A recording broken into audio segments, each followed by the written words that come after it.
बिस्मिल्लाहिर्रहमानिर्रहीम। अस्सलाम वालेकुम। कैसे हैं आप सब? उम्मीद करती हूँ आप सब ठीक होंगे। देसी खाने किचन में खुशामदीद। आज मैं आप लोगों के लिए लाई हूँ बहुत ही ज़बरदस्त रेसिपी। आज हम बनाएंगे लजीजा मिक्स खीर। मिक्स खीर बनाना बहुत आसान है। बिस्मिल्लाहिर्रहमानिर्रहीम। आज हम बनाएंगे लजीजा मिक्स खीर। लजीजा मिक्स खीर बनानी बहुत ही आसान है। तो यहाँ पे सबसे पहले हमने 1 किलो के करीब दूध ले लिया है और दूध को हम अच्छे से बॉईल कर लेंगे। तो यहाँ पे मैंने खीर मिक्स ले लिया है। तो ये बड़े साइज में, इसमें 2 पैकेट होते हैं। अगर आपने 2 पैकेट बनाने हैं तो आपने 2 लीटर दूध शामिल करना है। अगर एक बनाना है तो आपने इसमें 1 लीटर दूध शामिल करना है। तो मैं भी आपको दिखा देती हूँ। इस तरह से इसमें 2 होते हैं, तो मैं एक बना रही हूँ, इसलिए मैं इसमें 1 लीटर दूध शामिल कर रही हूँ। जी, दूध में बॉयल आना शुरू हो चुके हैं। तो अच्छे से 2 से 3 बॉयल आने देने हैं, ताकि दूध के अंदर जो कच्चापन होता है उसको हमने अच्छे से ख़त्म कर लेना है। अभी हम इसमें लजीजा मिक्स खीर शामिल कर देंगे और इस तरह से मिक्स करते जाएंगे ताकि इसमें कोई भी गुठली ना बने। ये मेरी जो नई बहनें कुकिंग करना शुरू की है, सीख रही हैं, उनके लिए स्पेशल। इस तरह से आप कोई भी घर में मेहमान आ जाए तो इस तरह से आप स्वीट बना के झटपट तैयार कर सकते हैं।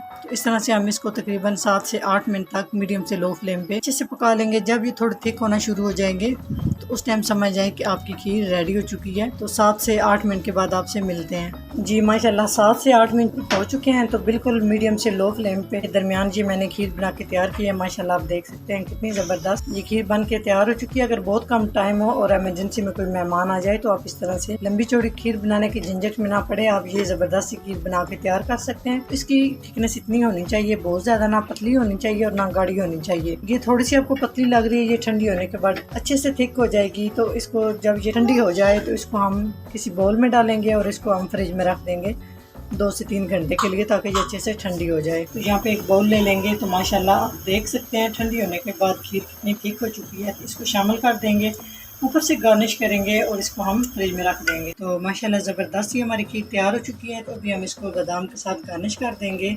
आपको जो भी ड्राई फ्रूट अच्छा लगता है आप उसके साथ गार्निश कर सकते हैं। माशाल्लाह आप इसकी लुक चेक कर सकते हैं, इतनी ज़बरदस्त हमारी ये खीर बन के तैयार हो चुकी है। अगर वीडियो अच्छी लगे तो लाइक एंड शेयर कीजिएगा। चैनल को सब्सक्राइब नहीं किया तो प्लीज़ चैनल को सब्सक्राइब करें और बेल आइकन लाजमी प्रेस करें। इससे मेरी हर नई आने वाली वीडियो आप सबसे पहले देख सकेंगे।